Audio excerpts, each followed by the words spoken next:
Dwayne. Dwayne Joseph, co-chair of the Community, Environment, and Cultural Affairs and Economic Development Committee. It's a mouthful there. Today is Monday, May 16th, 2022, and we are going to commence this meeting officially at 6:31 p.m. Tonight we have with us representatives from one of our local bids, the Flatbush Junction bid, Mr. Kenneth Mbonu. Kenneth, and forgive me if I butchered your last name just now. And we have a presentation from the Flatbush Development Corp. Robert Redmond is here representing them.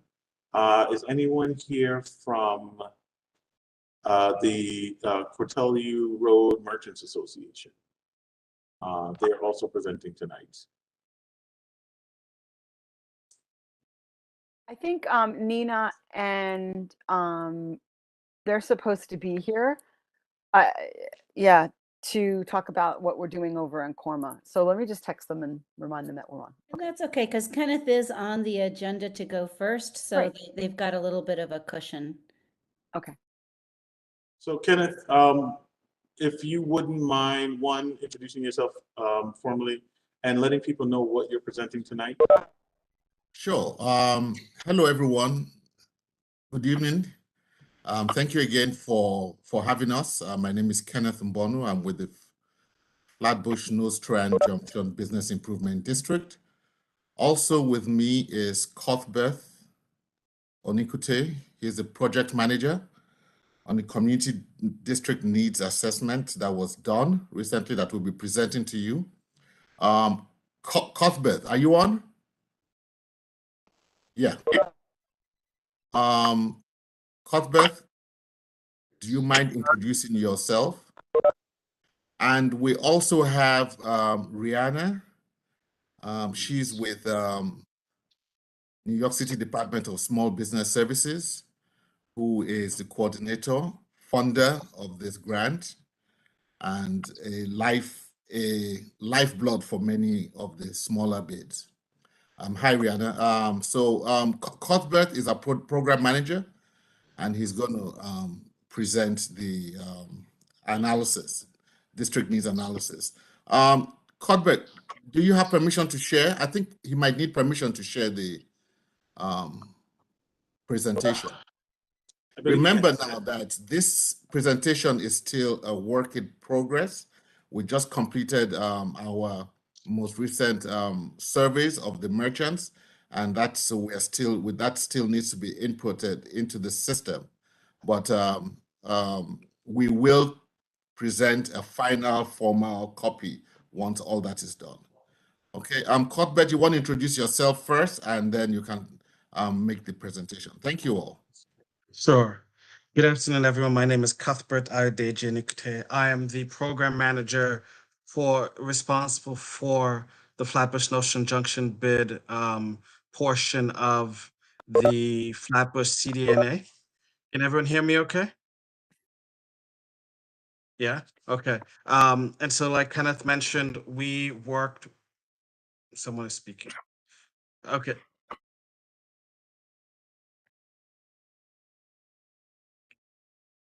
May I continue?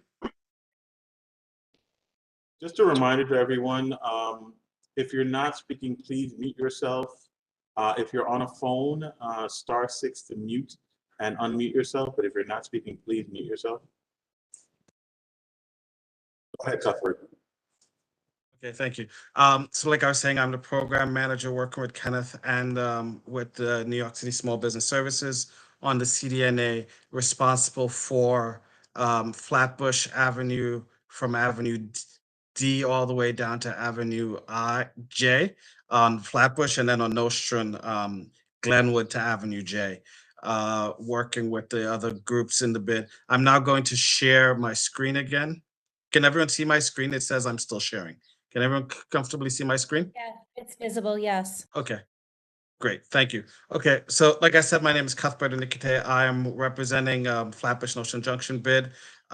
We worked with several other groups to put together the CDNA, the Commercial Districts Needs Assessment, and it is, as Kenneth mentioned, still a work in progress. We worked with Church Avenue bid, Dare Broad, Habnet, and Flatbush-Nostrand Junction bid. So I'm gonna now just get into it. Avenue NY, so this came about as a grant from Avenue NYC, from New York City SBS, and we were charged with for conducting the needs assessment to understand what the commercial district needs, so as to see how we might develop programming and programs and activities that will then allow us to, in the future, bring about the kind of economic and community development change that everyone wants to see and everyone knows that Flatbush and other neighbor areas in New York City can benefit from.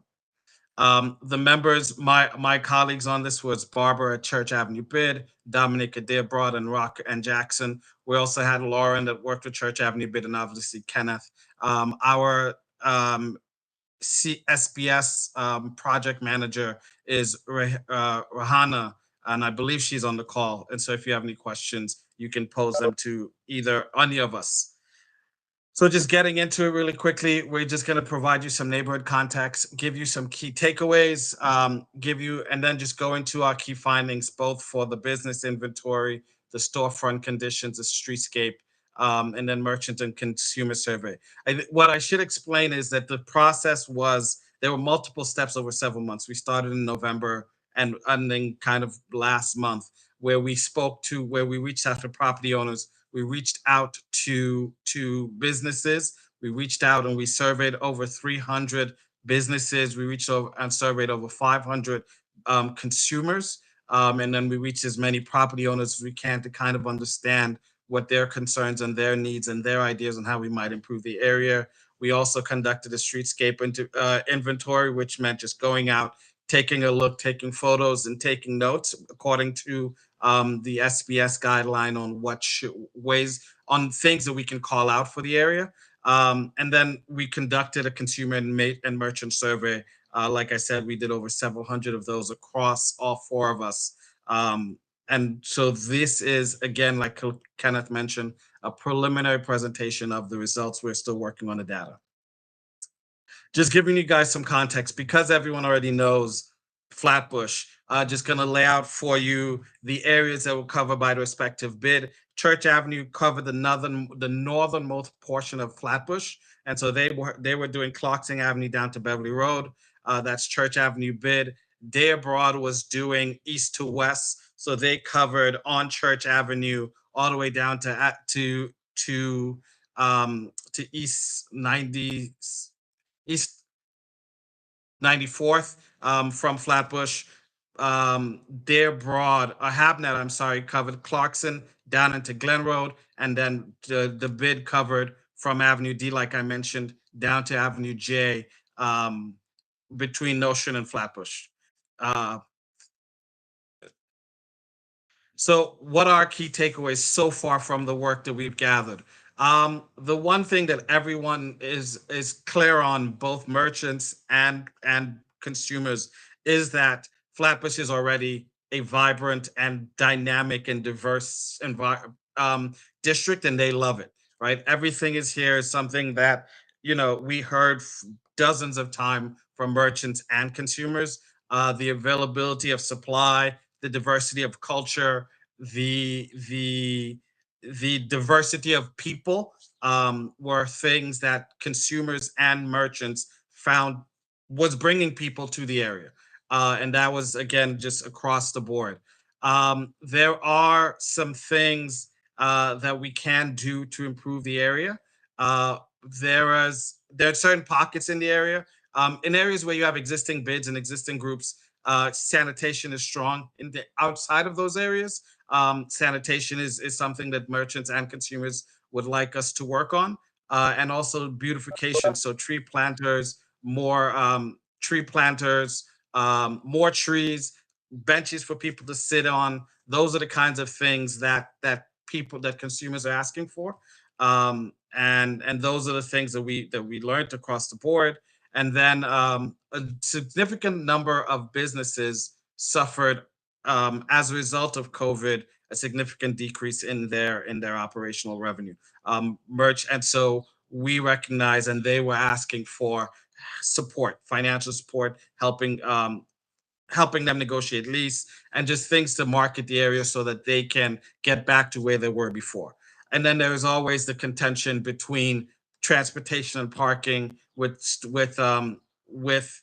merchants asking and seeking more parking, but consumers, the vast majority of consumers came into the district either via public transportation or on foot. And so the demand for parking from consumers, from merchants, is contrast with the demand for cleaner and more walkable streets from consumers. So key takeaways. One moment. Our key takeaways: the vacancy rate across the area is, across the CDNA area is around 12%. That's actually in line with the New York City average. And so it's actually a good sign that there's a lot of turnover in the area and the vacancy is low. We can definitely work on finding ways to bring it down, but it's definitely low. And the business occupancy of 82%. Our goal, obviously, is to see how we can help businesses stay in the area and to see what we can do to increase that. The mix of businesses is a bit clustered. So we have a lot of restaurants, and the restaurants that we're talking about in this category is fast service, right? So not McDonald's and things like that, but the West Indian restaurants, the restaurants where you can get moderate service. So you can't sit down, but you can get a meal and take that to go. You can eat there, but it's not a full service restaurant. Nails, beauty salon, hair supply store, or make up the other largest percentage of businesses across the area. Retail is a large percentage as well. And tying up the last two are religious institution, churches, and then pharmaceutical and medical services providers, like optical shops or pharmacies. This isn't going down. One moment. Across the different areas, we looked at, because we each did our own, we have some variation in it. Church Avenue bid, for example, their top three is very different than Habnet, which is different than Dare Broad, which is different than Flatbush-Nostrand Junction. But as you can see, nail and beauty salons generally come up in the top three. And then there are a lot of religious institutions in the top five, bodegas and convenience stores, and then limited service restaurants also close off the top three. The storefront conditions. When we were doing the storefront conditions, we were using the guidance from the CDNA SBNA report, and so, or guidebook. So there were standards around the look and the presentation, what you can see. Is it worn awning, or is there a lot of graffiti, or all of these things play into, or is it like an older storefront that's worn out? All of these things play into the storefront condition. As you can see, however, overall, the storefront conditions either fair to good to excellent condition, over 75% make up those two brackets. 11% of the businesses, or only 11% of the businesses, are in what we would consider poor condition. Now I'm going to just go into our streetscape findings. And again, that's just looking at what we saw in the streets. And we have photos of that we can make available. Again, this is a preliminary finding, so we're still going over the data. I'm sorry about this. I do not know why my PDF merged this here. But what this is saying is that the merchants want more parking, but consumers have a different priority. So the priorities of merchants and consumers are a bit different. As you can see, for the merchants, their primary concerns were safety, lack of parking, lease support, and low foot traffic. And this is the initial takeaway. They obviously suffered significant profit reduction or revenue loss due to COVID. over 60% of them fall into that category. And so they're seeking help, right? Merchants are seeking help with financing, with lease support, all of the things that can help them kind of weather the shock of COVID and other things that may come up in the future. And also, over half of the businesses in the area has been here less than 5 years, and that speaks to the turnover in the district and how businesses come in. The area is still attracting to businesses who, if someone, and very often businesses move location, but they stay within the district. In terms of the consumer survey, we found that most of the consumers, over 50%, spend at least 2 to 3 times a week in the district, which means that the district is a draw for a lot of people. And over 60% of shoppers walk into the district. And this obviously we saw as a contrast to the business owners who were seeking parking in the district.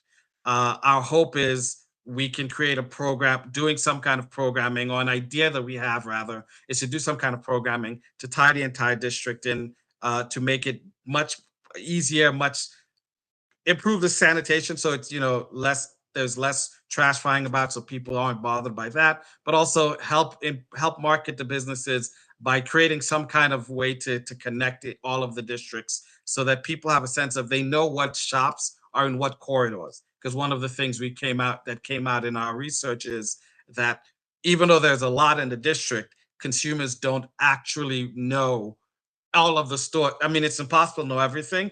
And so we want to make it easier for consumers to understand what is available in the district. The consumer survey takeaways, the things that consumers are most concerned with. Oh, that's not that. Sanitation, beautification, safety. For sanitation, beautification, and safety, and sanitation wins by a long shot. And so we know that the community likes the area, but they just like to see it look a little bit better so they can enjoy it as they go about their day in the district. So we then worked on the strength. We then looked at, after looking at this data, and again, we're still in the process of doing this. We're looking at the strengths of the area, the challenges the area face, and opportunities that lie within the area, so that we can improve it going forward, right? Overall, we know that consumers feel safe in the district. Merchants, not so much, but we know that consumers feel safe, and we know that the district is a high traffic area, right? So we also understand that improving sanitation is a concern for everyone. And so our goal is to see how we can accomplish all of those things overall, right? And so the strengths that we saw in the district, the strengths of the district: low vacancy rate, I already mentioned, is 12%, which is about average for New York City. Consumers feel safe in the district, and the district has a wide array of options. Diversity and inclusion is one of the strong points of the district, both a draw for consumers, but also for merchants who are coming to meet because they know that their consumer base is wide and the consumers in the district are wide. And the other thing, obviously, transportation. You have several train lines that cut across the district, several select bus services, and a high number of consumers that walk within the district. So the strengths of the district, those are some of the strengths of the district. Challenges that we have to overcome. Sanitation is a major one. How do we clean up the district to make it more attractive to consumers? I already mentioned that one of the problems that we've encountered is that consumers don't have a clear sense of what is where, right? So that's what we're talking about when we say that there's a lack of cohesion across the district. It's hard for people, even though there are a lot of options, or rather because there are a lot of options, it's hard for people to know what's where, right? You know where you go, you know where you get what you need, but the other things that you can find in the district, people don't know, and it's hard for them to find where can they go look for that. So that's a challenge that we have to overcome. other challenges is, even though there are a great number of businesses in the district, there are still there are some types of businesses that are missing, namely floral shops, bookstores, gyms, and social spaces. So bar, lounges, kind of spaces are missing from the district. And this is obviously recognizing the retail diversity already. We're saying that this is a challenge for us. How do we attract those types of businesses that complement the existing diversity? And then another challenge is, even though there are a lot of businesses in the district, very few of them are registered as minority or women or Black-owned business. And so we see this as a missed opportunity for partnership and funding going forward in the future. So potential opportunities that we are looking to take advantage of is, we want to bring opportunities to the area, which is such as increasing, helping to bring financing and improving access to the businesses in the area. Another opportunities that we see and that we'd like to capitalize on is creating is the mapping that I mentioned, where we can create and connect the district so that we can change the mindset of consumers, where we can get people to see the district as a whole rather than just the different Church Avenue, Flatbush over by the Junction, Flatbush off by Church, or Nostrand down by the Junction. We want to get people to see the area as a whole cohesive unit. And so those are the kinds of things we want to work on. And doing that with a mapping, the idea is some kind of mapping will make it easier to, along with improving sanitation, will make it easier for people to feel comfortable just walking within the district and helping them learn where businesses are within the district. Maybe they can then expand their horizon on what's available to them. So we're at the end. Thank you very much for your time. Thank you for the opportunity to present to you. I'm happy to take any questions. Thank you very much for that, Cuthbert. Before we move forward, I just wanted to acknowledge that we're joined by Tamara Bonet-Cardona, representing Councilmember Lewis's office, I believe. Hi, everybody. How are you? Hello. Thanks. Hi, Tamara. Thank you for joining. We appreciate the council member having a representative at the meeting. Of course. Thank you guys so much for having me. And I just for clarification before, I would want to just allow for committee members and board members to have questions and then bring questions from the general public. But just for clarification, Cuthbert, this preliminary finding report that you're presenting tonight, is this for all three areas and all three of the bids and the merchants associations that were involved, or is it just for the Flatbush Junction? So it's comprehensive. It covers all of the CDNA. Okay. So as a CDNA, we're one entity. Okay, thank you. So I want to invite questions from our committee members and board members. Steve Cohen, I see you have a hand raised.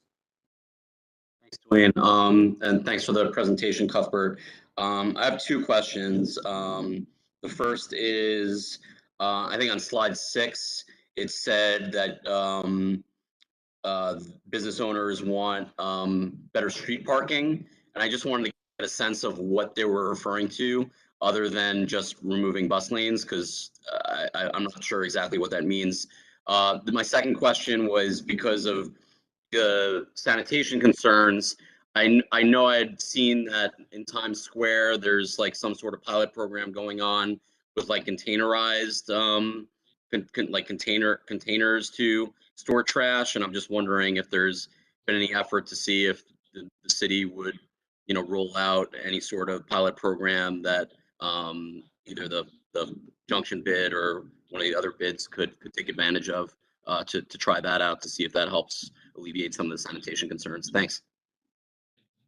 Great. So I'll take the second question first. I can't speak to what the city is doing in terms of what they're looking to deploy. I know that one of the ideas that we have that I've listed, and I know several of my colleagues have listed, is compacting waste bins. So that maybe that's what you mean when you say containerized waste bins, but compacting waste bins to make it a little bit, to extend the life of trash bins a bit longer. And to make it easier to reduce the time between when the city comes to collect waste. And so we are actually at this stage working on the report that can then make recommendations to the city, to SBS. And that is one of the recommendations we will make. I don't know if on their end they're already thinking about that, but I know we will be making that recommendation to them. And then for the other question, yes, that's literally what the businesses meant. They were like, bus lanes are nice, but they take up parking, move them, right?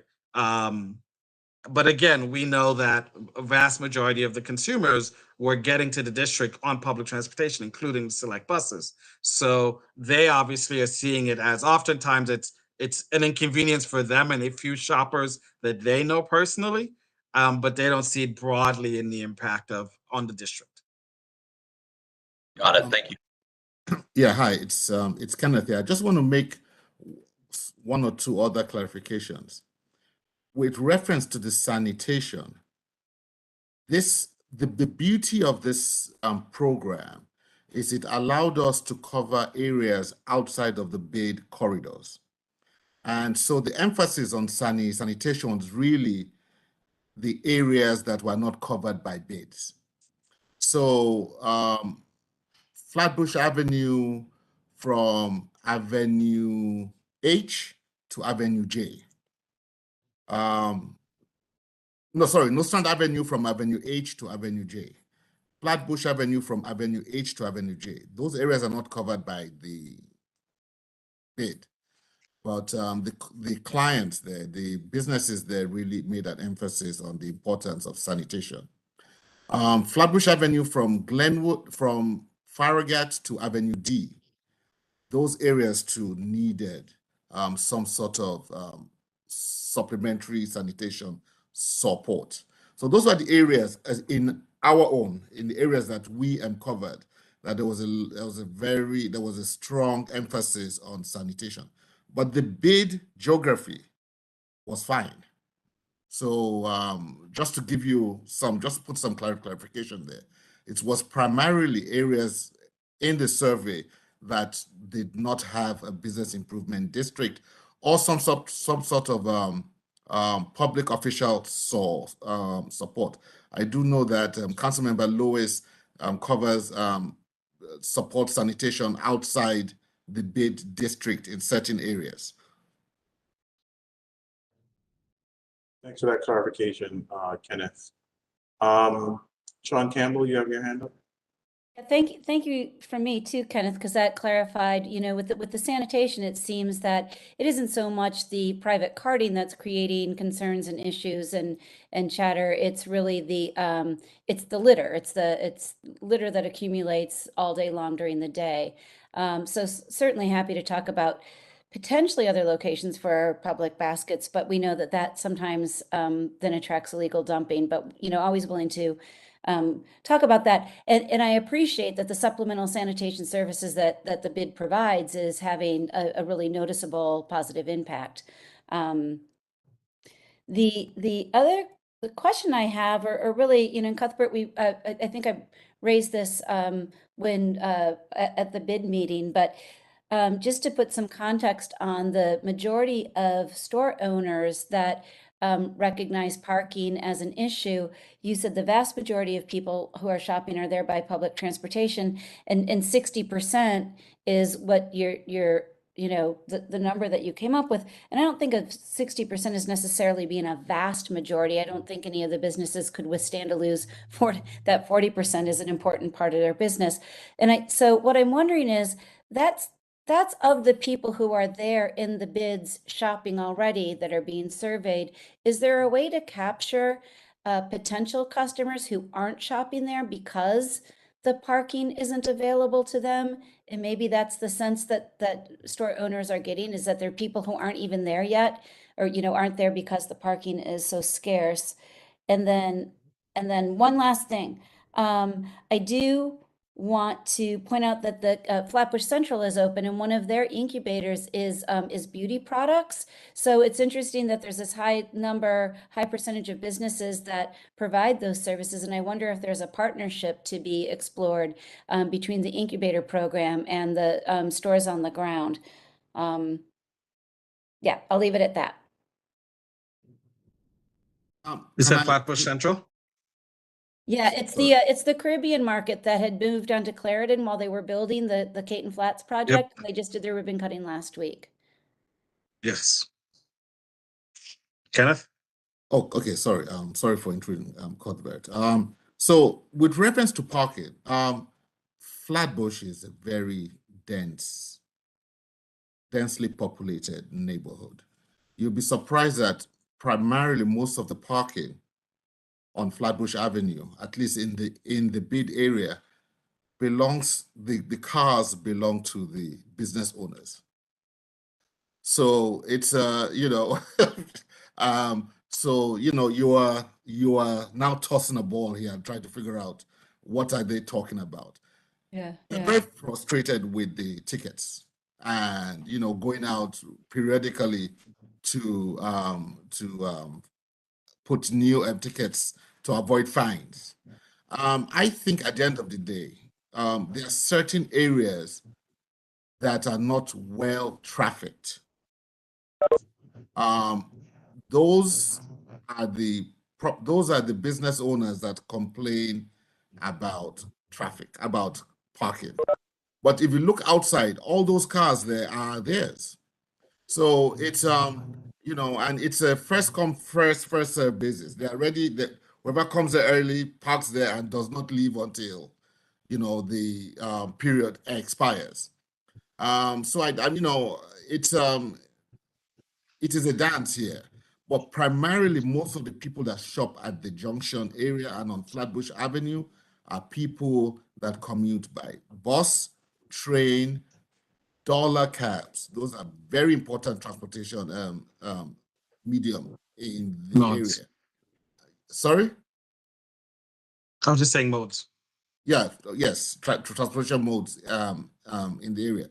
And these are people that walk on foot, primarily to go to work, to come from work, and students. So that is my own comment with that. And just the last bit, we did research within the scope of a CDNA. The question would have to be, I can take the question to SBS to ask if they have a mechanism for that. But we worked within our mandate. And so I don't know how we would gather information. Okay. Thank you.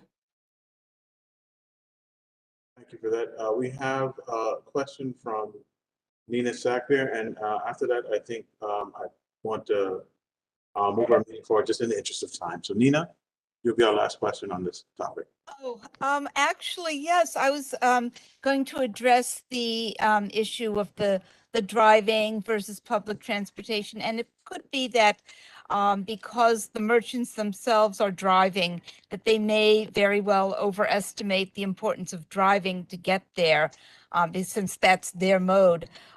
There is a lot of traffic and a lot of double parking that goes on the Flatbush and Church Avenue corridors, and those have been problematic, especially for bus drivers, for bus transportation. But I'm wondering if, more could be done maybe by the Flatbush bid and by these businesses to actually promote using public transportation and discouraging driving, just because it would make it better. And I think that making the streets safer, making them more walkable, making them more attractive so that people actually want to be on them could go a long ways toward that. And, I have seen other business districts where actually they've eliminated private cars, except for, say, handicap plates. And therefore, it actually increased business, increased walkability, and increased access. So that's just my 2 cents worth on that. Thank you. So yes, I agree, but it depends on certain neighborhoods. There, where people are comfortable with public transportation, riding their bikes, and so on. Remember that our district is a predominantly immigrant-centric district, and culturally, there are cultural significances here where, you know, ownership, asset ownership is a strong significant factor, you know, to them. So owning a car is important. It relates to, I would use the word, having arrived. It relates to being, you know, being a part of growth. And but in other areas, you know, where I would say of higher net worth, you know, they are more comfortable with who they are and what they're about. And these assets are not as important. So there are a lot of other factors that come into play here. But I think at the end of the day, the city, at least I think since Bloomberg has tried to create an avenue whereby people that live in where people live, they can be able to get to everything they need within a 10-minute walk radius. It was highlighted highly during the Bloomberg administration. So that is where they are coming to. If they can create an environment where you have businesses, local businesses and support services within a 10-minute radius or 10-minute walking radius, it might serve as a precursor for fewer people to begin to own cars and so on, and more people begin to use public transportation. Thank you for that, Kenneth. And just so as a board, we know what the plan is to move forward. Since this is a preliminary finding report, what are the next steps? What's the timeline as far as filing the final report, and then next steps to take action around some of this? We will have a final report by middle towards the end of next month. And then we'll work with SBS to determine next steps, what projects come out of it, how we move forward. But we actually have the project manager on the line. I believe she was trying to speak. I don't know if Rihanna wanted to jump in at any point. I saw that looks like she's having a little trouble with her. I don't know if Rihanna's on my phone. I think I'm connected now. Can you hear me? Yes, we can hear you now. We can barely hear you, but yeah. Oh, okay. No, yeah, sorry about that. I missed a part of the questions because I was trying to fix this. But the first question that I was about to address was like if you could survey to see how many people are commuting by car versus on foot. And so far all the data we have is like based on people surveyed. So it's like 60% of consumers surveyed, not like 60% of people in the neighborhood, but we could definitely look into seeing if there are other data sources for that, since it's like been something that's come up. And also just to preface this study, I know Flatbush Development Corporation's also on the call. They did a commercial district needs assessment a few years ago. And so the idea is that we're doing this neighborhood study to inform, you know, the city work and any other organizations that want to do work in the neighborhood, because this study gives the neighborhood access to funding to implement projects that are recommended through the report. And so next steps are to continue refining the data with the 4 different grantee organizations in Flatbush, and hopefully we'll be able to release it this summer.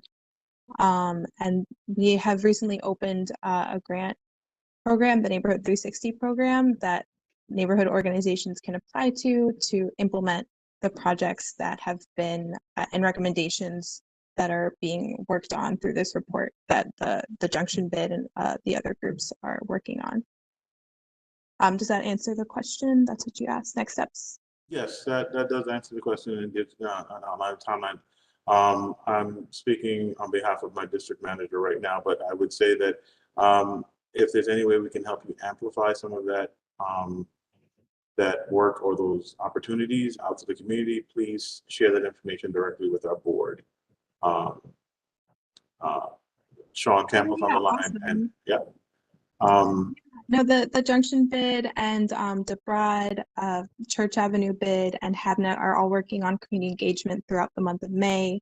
And yeah, like they could connect with you all to share those events. And yeah, I'm actually jumping off now because there's another community board meeting tonight for a similar presentation. Thank you for joining us and giving us some time. And thank you, Kenneth and Cuthbert, for both joining this call and providing the community with this information. We're grateful for it. And there was a question in the group that if this is something that can be made available to the public, we would love for it to be shared with the community board so that the public can access it, or at least how the public can access it. All right, thank you guys so much. Once that's available, we will share it. Thank you. All right, thank you guys so much. Thank you. All right, we would like to now welcome the folks from the Cortellia Road Merchants Association and subsequently the Flatbush Development Corporation. Dina, are you here? Are you on the phone? Yeah. So we have Dina Rabiner from the Cortellia Merchants Association, and I believe we're joined by both Robin Redmond and Lupe Ramsey from the Flatbush Development Corporation. Dina will actually go first, and we'll give time for questions and answers, followed by. Hi, Dwayne. Yes. This is Lupe Ramsey. Hi, Lupe. Hi, everyone. So I'm going to try and upload the presentation, and then I'm going to make introduce FDC to the group, and then pass it on to Dina. I know that Robin is here, and by the way, Rihanna is also our project manager from SBS. So it's too bad that she had to go to another meeting. But so I want to start. I want to say, thank you to the Community Board 14 for allowing us this opportunity. As you know, COVID has really changed things in so many different ways, and in our professional lives and our personal lives. And for me, I live in the neighborhood, or I live near the neighborhood now, and I work in the neighborhood. So it's been quite a journey. And it's great that we started off with the CDNA, the preliminary findings from the Junction, because our presentation will take you about 4 years forward from when we did our CDNA, our commercial district needs assessment in 2018, pre-COVID. And the priorities were a little bit different, the findings were, but still very, very relevant and very, very similar to, to what the merchants and what neighbors want in their district in order to have a rich community where they can work, play, and do everything that makes us want to be here. So I will start the presentation, and I think I saw the presentation go up. I tried it, but it didn't fully work when I did it. So okay, let me see if I can do it. We could see your screen, Dina. That was working just fine. You still have the share screen? Not everything that was on the presentation was showing. So this is better, what Lupe has. Okay. Did it load? Yes. Oh, okay, perfect. Okay, so I want to start with a little ode. We, as many of you know, we lost Ox Tavern, not because of COVID, but for other reasons. And as you could see, they made the neighborhood beautiful. This starting image is from Argyle and Newkirk Avenue, and it's sad to see them go, but we hope that they come back. And for those of you who are not familiar with the Flatbush Development Corporation's work, our mission is dedicated to meeting the needs of a diverse and vibrant Brooklyn. We identify and respond to these needs by building partnerships, creating programs, and developing campaigns that promote enhanced quality of life, safety, equity, and preservation of our community. Our 3 programmatic chords are economic development, which I I'm honored to lead youth programs and affordable housing. So in 2018, when we did the Community District Needs Assessment, the CDNA, we had 348 storefronts. We had a 7.2 vacancy rate, which is relatively low. And at the time, the citywide vacancy rate was 8.9. And a big difference is that 84% of our businesses rent versus own their space. So that that's a little built-in vulnerability. And we have many businesses, over 18%, that have been in the neighborhood for over 25 years. And we have recently started, collecting data on, how many women, how many businesses are women-owned, which is 41, Black-owned 13, Latinx 22, and Asian 30, and we're still, that is data in progress. And so in 2018, our priorities were, the merchant said, we need marketing support. We want to tell our neighbors that we're here. We want access to financing. We have a very, immigrant-rich neighborhood that can, that we've been working with on a lot of technical assistance, a lot of really door-to-door, hand-to-hand, support in making sure that they fill out applications correctly, that they go to the right websites. Sanitation is also a huge concern. Beautification. We've had this tree guard program going for several years now. And then also community events. How do we let residents know, long-term residents, new residents know what businesses are in our district? And then the residents, the number one priority was sanitation. And then another one was gentrification, getting priced out, especially for the long-term residents. And then also storefront improvements. There are parts of our district that could really use some investment. And then affordable housing. How can we maintain the diversity that we have now going forward? So COVID changed all those priorities.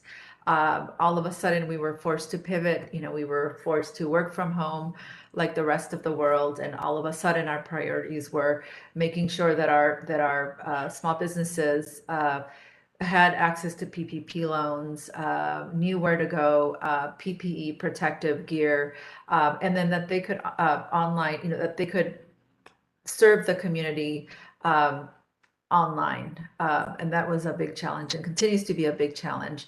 And then also city regulations. If you recall, at the beginning of quarantine and even throughout the last 2 years, city regulation changes all the time, and violations are given, and we've been able to help with that.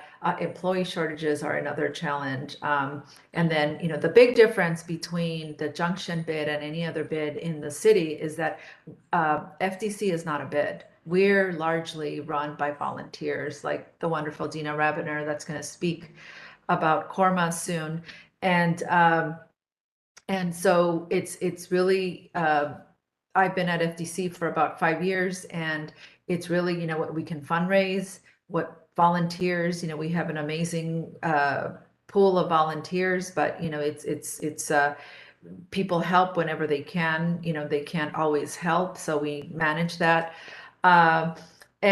So we partner with Korma, the Cortelli Road Merchants Association, the Newkirk Plaza Merchants Association, and we work together to provide these supports, especially around the Newkirk area where we have more immigrant-run businesses. And we, at the beginning of COVID, we started an online COVID business directory where we would let neighbors know what businesses were starting to reopen, what hours they were in, any restrictions, and that was a hit. That was very popular.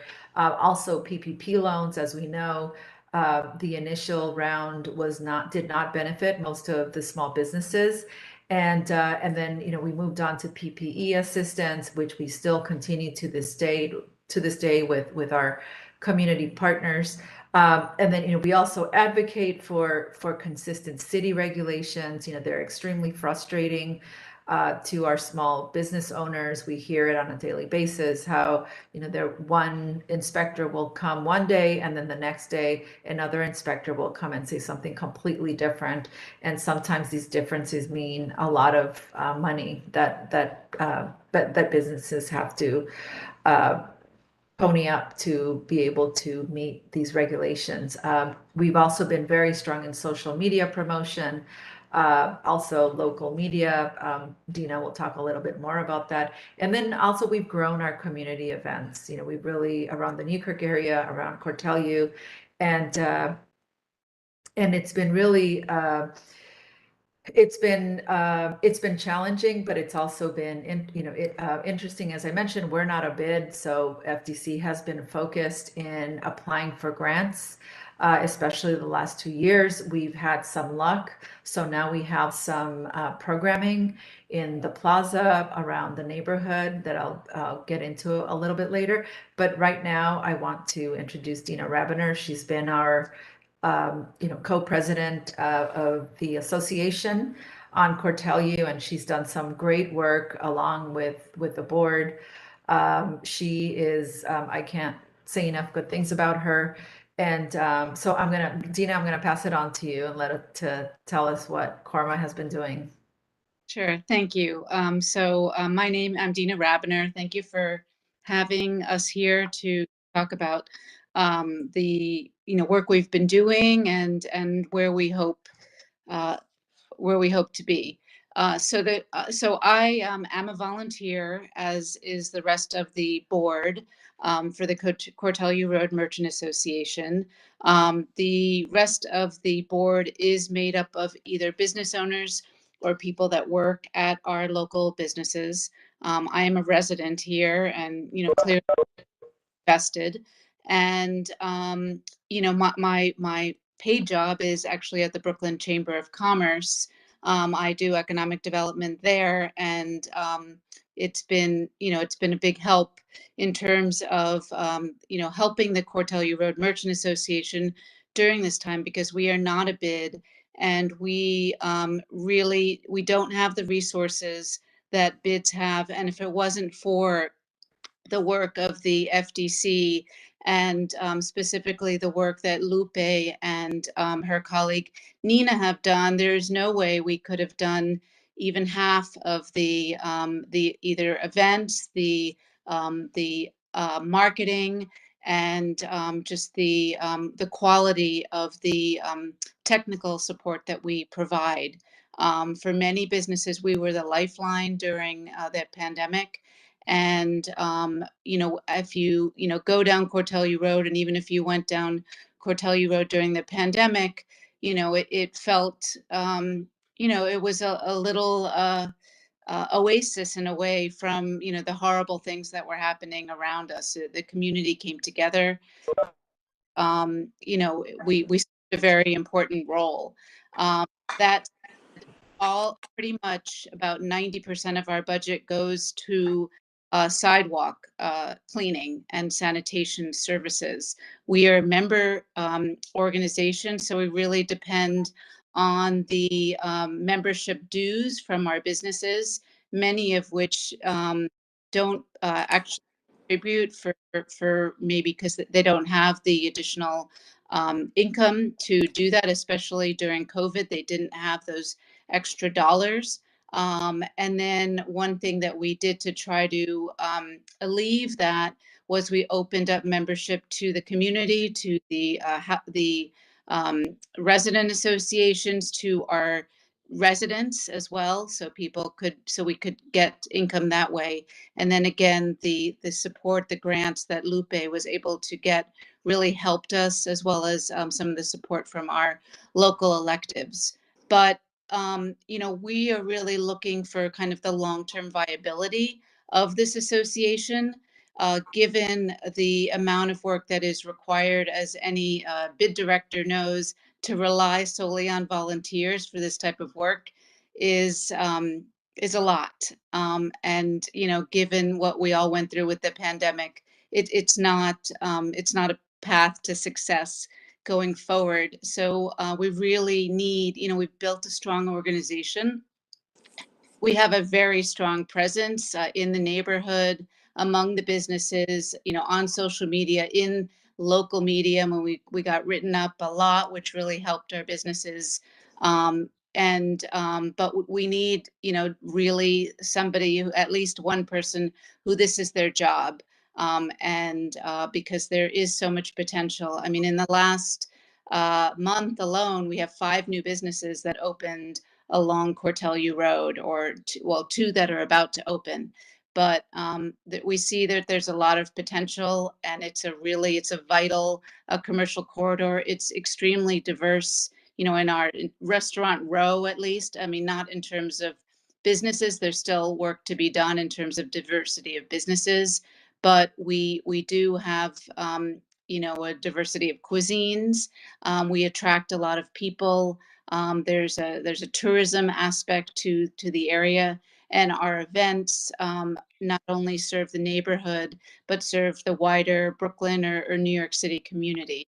So I will get off my stool, and I will pass it over back to Lupe to talk about Newkirk. Hi, everyone. You know what? I'm going to go back a little bit because I want to show everyone the map of where we work exactly. So we're on Cortelyou Road. I don't know if I can zoom into this a little bit.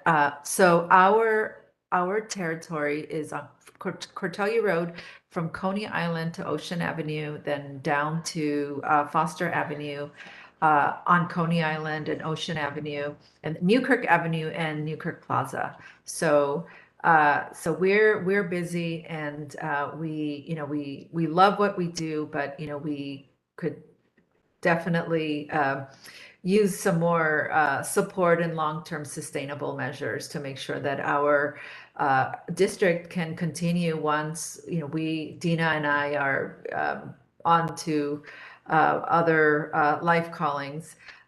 So I'm going to move on to Newkirk Plaza. So the Newkirk Plaza Merchant Association, some of the challenges were the leadership there. They're all business owners. So of course, during COVID, no one could tend to their responsibilities at the Merchant Association. And we had, Javi from Almac Hardware, who really tried to help out, but COVID, especially at the beginning, was too much, was a lot. And so again, sanitation around the plaza. We have a rodent infestation. If some of you recall, we had a rat press conference back in July, and that helped get some resources to the plaza. Homelessness is an increasing problem. Crime is also on the uptick. We've been working with the precinct, and so those are daily things that we deal with. On the other hand, our opportunities is we have 5 new businesses. We have programming. We were just recently awarded an equity grant for Newkirk Plaza, which means that we could bring arts, live arts. We just had a story time session near the plaza at Cedar Start Catering on Rugby and Newkirk Avenue. We had a Cinco de Mayo celebration inside the plaza in front of Don Burrito, which was well attended. We got a lot of positive feedback. We're working with Oya Studio, which is a local artist collective.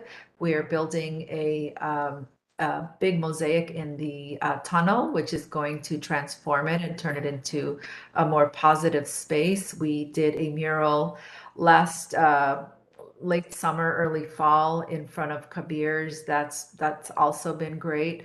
And our goal right now is to grow the Merchant Association. And we have new merchants, and they're interested in being part of the community, making the plaza better. So we're very excited about that. Another opportunity that came about is talking about sanitation. We had a grant that we were not able to take advantage of to put big belly cans on both entries of the plaza. because of the supply chain issues. We weren't able to guarantee, our vendor could not guarantee that they would be installed by June 30th. So we missed out on that, but we're on deck for the next fiscal year and we hope to get that. So sanitation, a really, really big issue. And we continue to try to find ways to work with what we have and grow our investment to try and make it consistent and long term. So as we look to the future, we, unfortunately, the way the bid laws are right now, our district does not fit into those. We did a bid study earlier this year, and one of the main requirements of becoming a bid is that you need to have certain density for, and your district needs to be contiguous. Well, FDC's most of our work happens on Cortalia Road and around the Newkirk Plaza area. So we're working on ways. So we continue to explore ways to see how we can make that happen. But currently, the bid laws that be do not allow for us to have two separate districts, even though they're within walking distance. And we really need city regulations that work for businesses. They're a real hardship, it's extremely challenging for businesses to have inconsistent enforcement, and that ends up being costly at times. And most of the time, it happens to businesses with language barriers, with very little access to funding. And so we need also consistent financial support for sanitation services, and that's a district-wide issue. And placemaking, we love our neighbors, love our events. They come out to our public events, and we want to do more. And businesses like our events. And so we hope that we can find a consistent stream of income to be able to do that. And of course, the COVID was highly, it impacted, women and minority-owned businesses who didn't really have access to financial tools at the beginning of the pandemic. We've been working with them. FTC, we piloted a program to target merchants with language barriers, cultural barriers, and we're working. The work is slow, but we're getting a lot of feedback, collecting data, and we hope this turns into a grant that can support this work in the long term.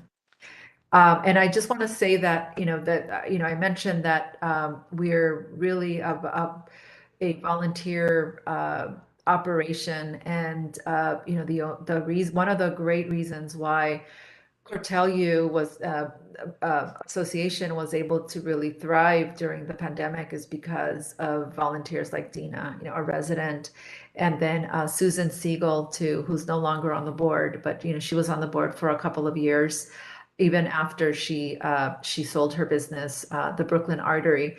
And we didn't have that for Newkirk Avenue. So that's, the Newkirk Plaza. So that's a big, maybe we can make a push collectively as a community to let neighbors know that they can really make a difference. Our neighbors really made a difference. We also engaged with the neighborhood president, the community associations. They were a big help in getting us pertinent information about businesses that then we put into our database and shared that information with the community. So thank you. Thank you, ladies, for presenting some of our economic corridors and some of the great opportunities for our businesses to thrive. I personally think we have a great selection of businesses in our district, and I'm glad that there are community members that are helping to amplify some of the work that these folks are doing. I'd like to open up the floor to any board members or committee members that have questions. No one? Hmm. I mean, I have a question. So the overarching theme I'm seeing here tonight is for both the bids and the merchants associations and probably from the community as well, are the challenges that we have around sanitation. You know, sanitation, at least to me, and maybe it's the same for others, is a major public health issue. I know in the past, Flatbush Development Corp has, you know, been the backbone around our Ditmas Park Day, with the support of, you know, in recent years of the Newkirk Merchants Association, Newkirk Plaza Merchants Association, and Forma as well. In what ways can we, as a community or a community board, help you guys with your efforts with sanitation? And given that, you know, all private businesses in New York City have to have carbon companies to remove their refuse, in what ways can our board assist with sanitation? And Sean, you might kill me for asking that question, but I think it's important that our businesses know where, or at least from a board standpoint, we know where we might be able to help our businesses, our small businesses. Dina, do you want to take this call? I mean, you know, one simple thing even that happened this year with sanitation. So, you know, we're paying for like sidewalk cleaning, and the cost, the Department of Sanitation used to provide bags to our provider, which is also a local company, DPH, Anthony Finkel's company, and then they stopped providing the bags, so the cost went up like significantly. So, you know, so something as simple as providing bags for our sidewalk cleaner, you know, would help us because our costs went up like 20% because the cost of bags has gone up as well because of supply chain and you know, the current situation. But you know, in terms of business, I mean, business owners are doing their part to clean up. The problem is, you know, the bins that we have, you know, a good wind comes and, you know, all the work that, you know, our sidewalk cleaners did is gone in an instant. And it's just, there's not a, it's, you know, there are some problems with illegal dumping. There's certain corners that are known that the community board is aware of the corners where illegal dumping happens. But, you know, our just the quality of our garbage, you know, holders, our garbage cans is, you know, they're how, you know, I don't know, however old they are, we can't afford the big belly. We can't, we looked into the program that the city has with the newly redesigned bins. We don't have that budget to pay for that. So, you know, they're beautiful, the new bins that have been designed that the city piloted, that's being was piloted in downtown Brooklyn and in bids that have, you know, deep coffers. But we can't even apply for that. We couldn't even really apply for the city cleanup corps, which could support our sidewalk cleaning because we don't have a staff. We don't have somebody that, we don't have an office they can go to. We don't have a supervisor that they can report to. Like, we don't have that capacity. So there's a lot of things that we're just cut out of. And, you know, and we try to address it. We, you know, we publish the cleaning schedule for our businesses so they know when it comes. But, you know, cleaning a sidewalk once a day, you know, it's not going to do much. When you look in other areas, you know, they have just a constant person coming to clean up.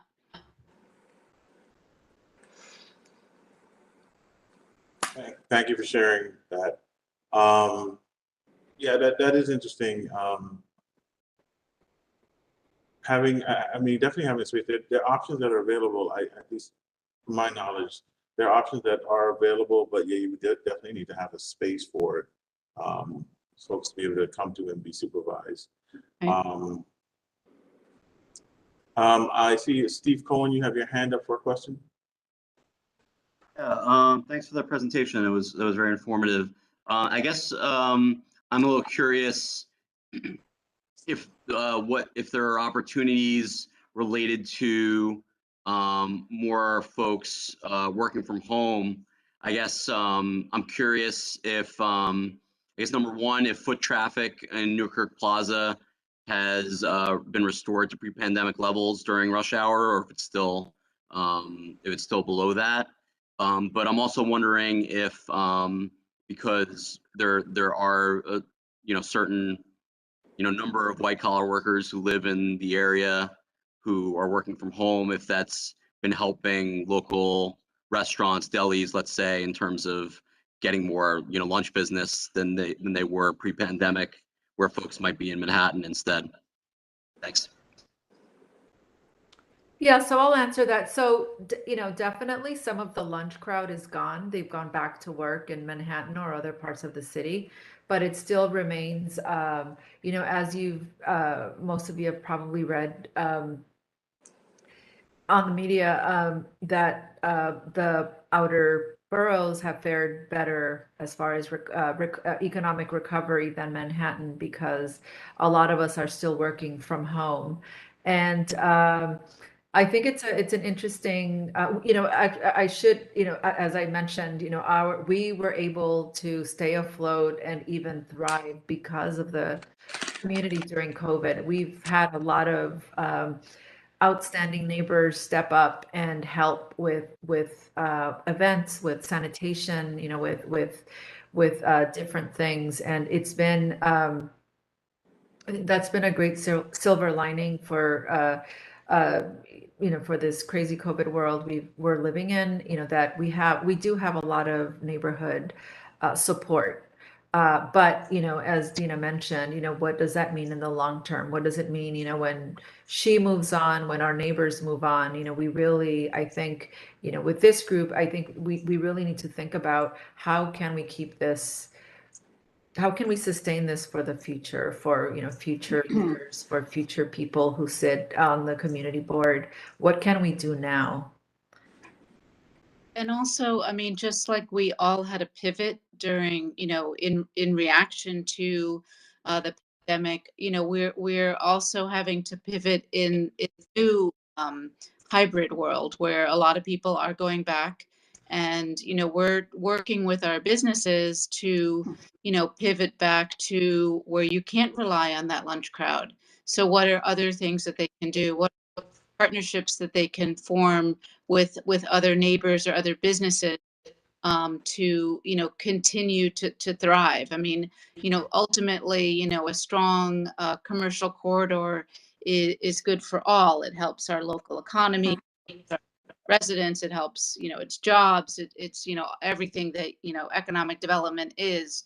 But it's the challenge is now, as there are less people. There's always going to be people working from home, but how do you move to the next phase that we're in?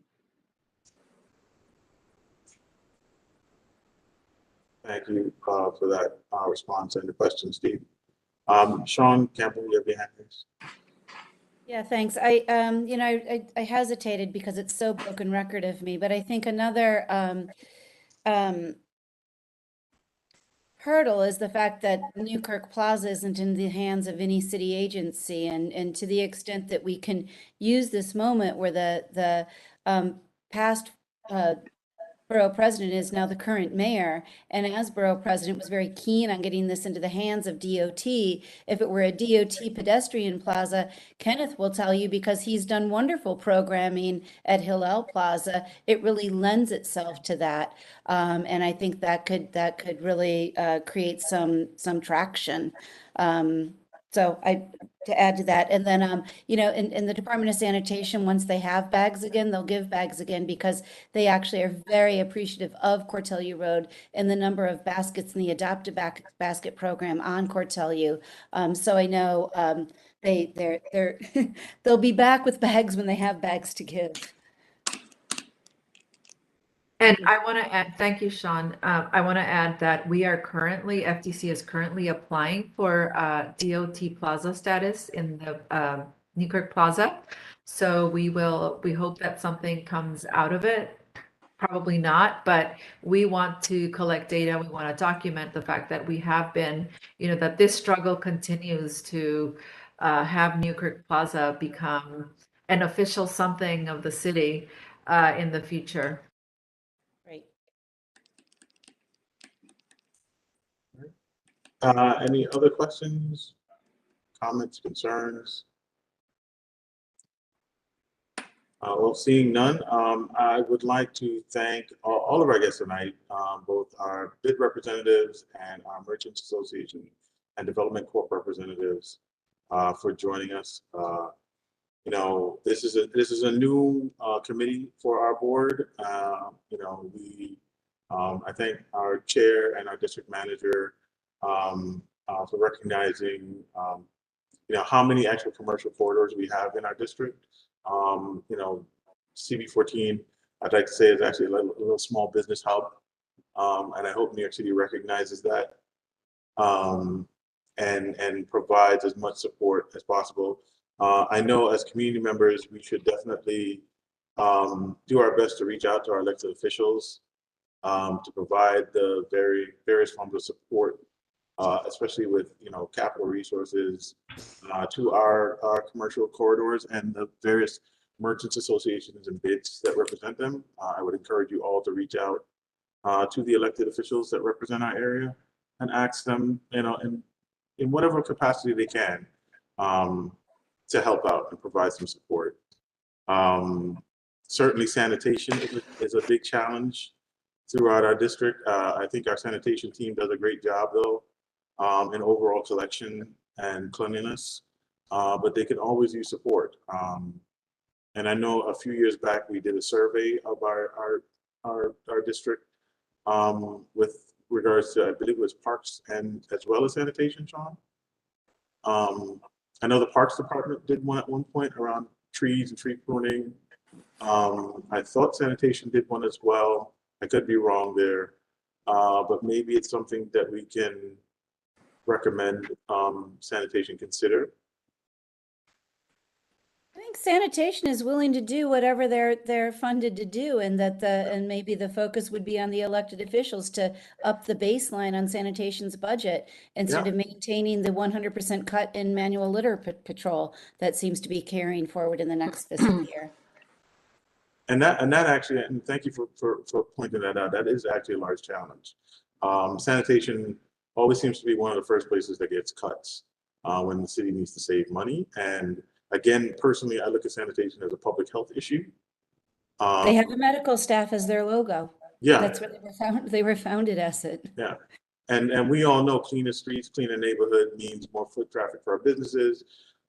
It's just an overall better feeling for people walking around our community. So I would love to see a little bit more funding personally there, and find a way to support sanitation and supporting our small businesses. So, Anne, you have a comment or question?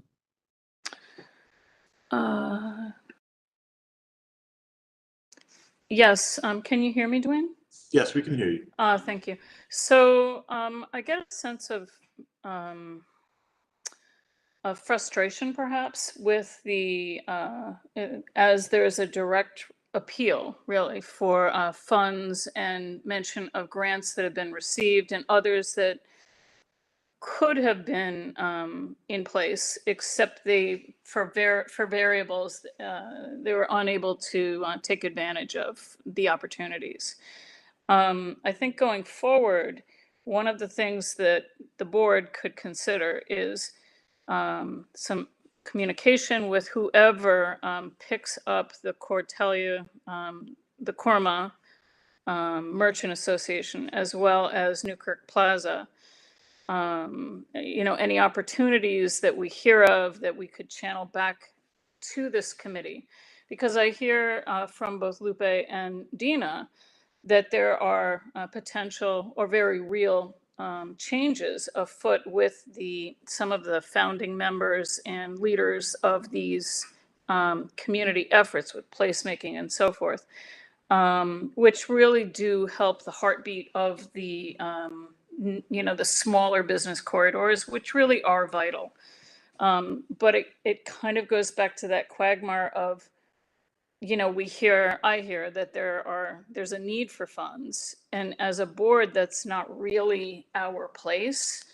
But I think that having meetings like this and the apportionment of committees and what they're tasked to do going forward would allow us to better communication within the board and then to those neighborhoods within the district that have needs that we may be able to find or think of clever ways to apply for different funds as they become available. I mean, what you had said, Dwayne, about the good side of sanitation and the bad side of sanitation. Sanitation is really pretty nimble, and they've been very responsive. But I think they had a huge budget cut during COVID, and we're still arguably in this pandemic, although we're not locked, we're not in quarantine unless we test positive or other, factors. So in a real world sense, we're still impacted by it, but recognizing that,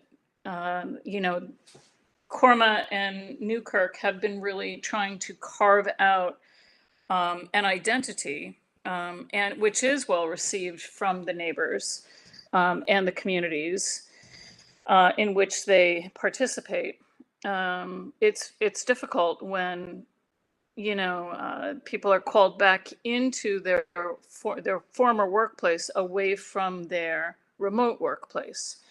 And so I think going back to the word frustration is that I hear the sense of we have this need and how can we meet it?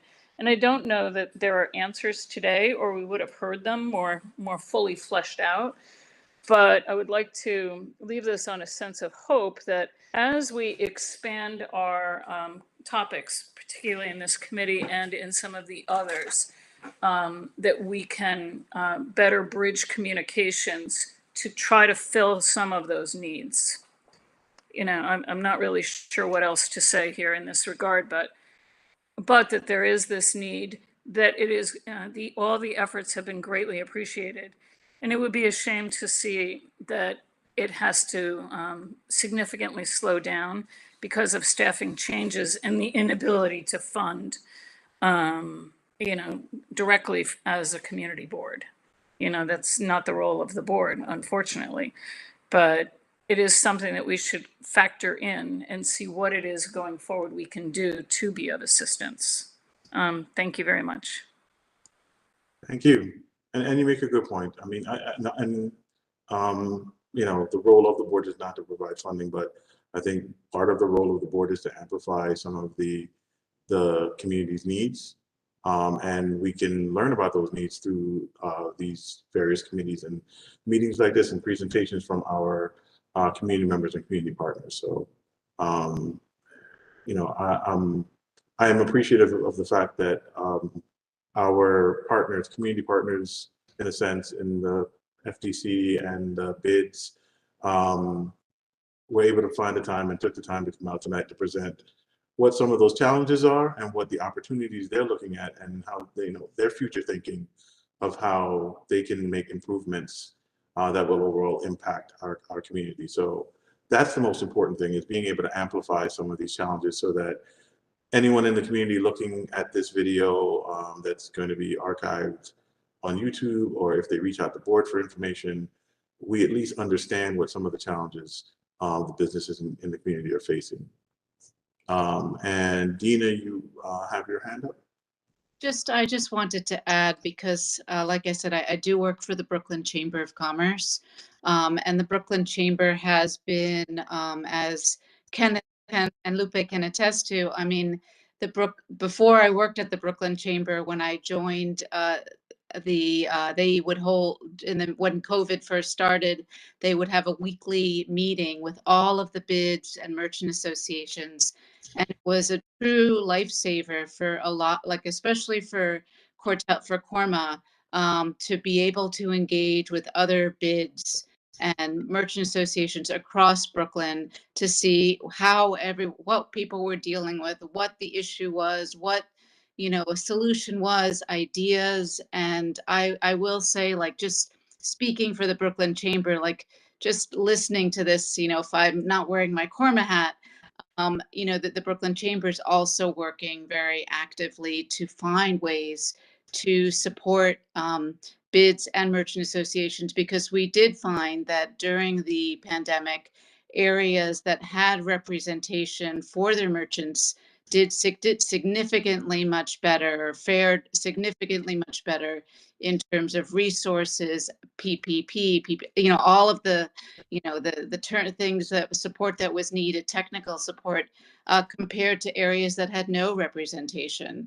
So it's clear that merchant associations bids play a very important role for our small business community. And, we only want to grow that. And that's why, that's part of what motivates me to be here, and also still be involved with Corma, because it's a lot to do, 2 jobs and a family and everything else. So, but I just wanted to say, like, from the Brooklyn Chamber's point of view, like, we are also trying to figure out and advocate with our electeds, from the mayor on down, and kind of continue to kind of bang that drum of the need for support and the role that the organizations play.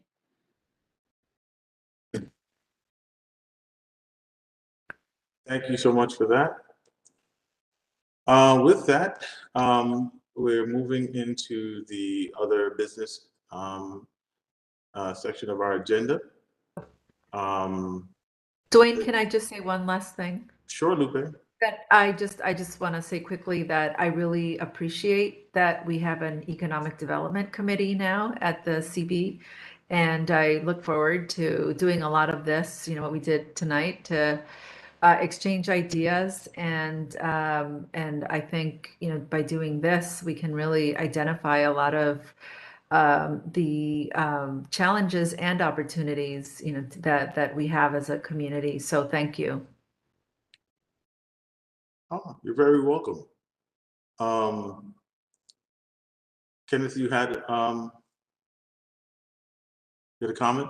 Yes, thank you again. But I just wanted to say, perhaps one of your meetings going forward could be you all come as a group, and it will be a pleasure to take you on a tour of the Flatbush Junction bid area and show you the diversity of our businesses and the mix of people and the cultural mix. And it's pretty interesting. I know many of you on the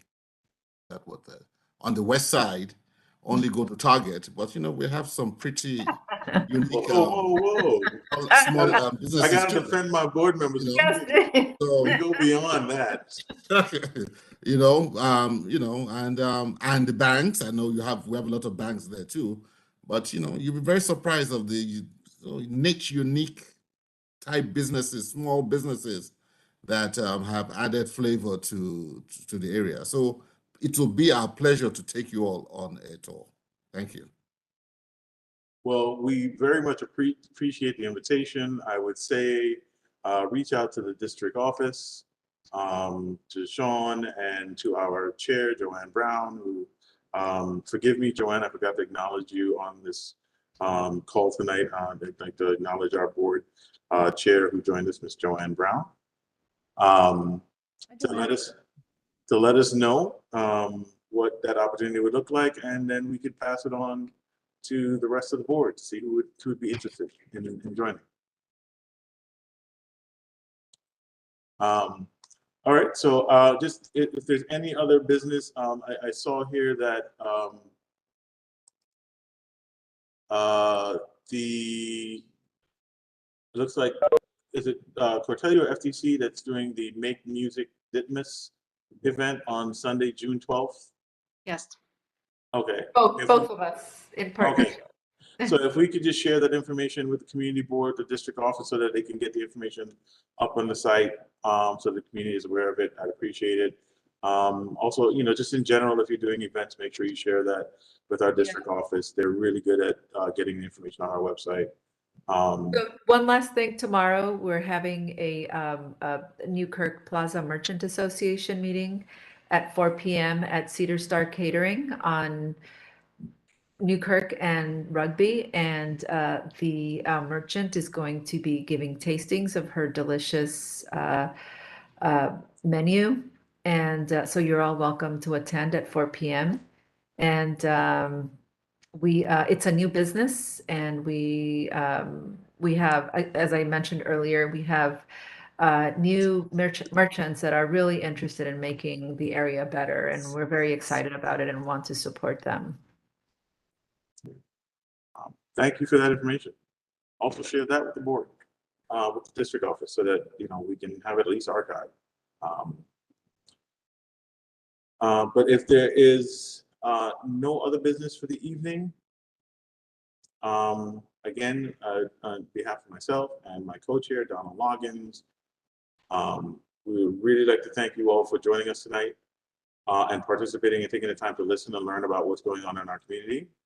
And I would encourage you all, we have one more meeting this month, which is our Community Safety Committee meeting, which is scheduled for Wednesday, May 24th at 6:30 via WebEx. So please put that on your calendar as part of the discussions in this meeting. One of the challenges was around community safety. I would encourage you all to join that meeting as well. So again, that is on the 24th of May, which is a Wednesday. Is that Wednesday? No, that's a Tuesday. Tuesday, May 24th. Sorry, my bad. That's next Tuesday at 6:30 p.m. community safety meeting. So join that if you're available. All right, with that, I will open the floor. If anyone wants to motion to adjourn the meeting. I'll make a motion to adjourn the meeting. All right, anyone want to second that? Second. Thank you. So this meeting of Community Board 14's Community, Environment, and Cultural Affairs and Economic Development Committee is adjourning officially at 8:03 p.m. Thank you all again. Have a good evening. Thank you.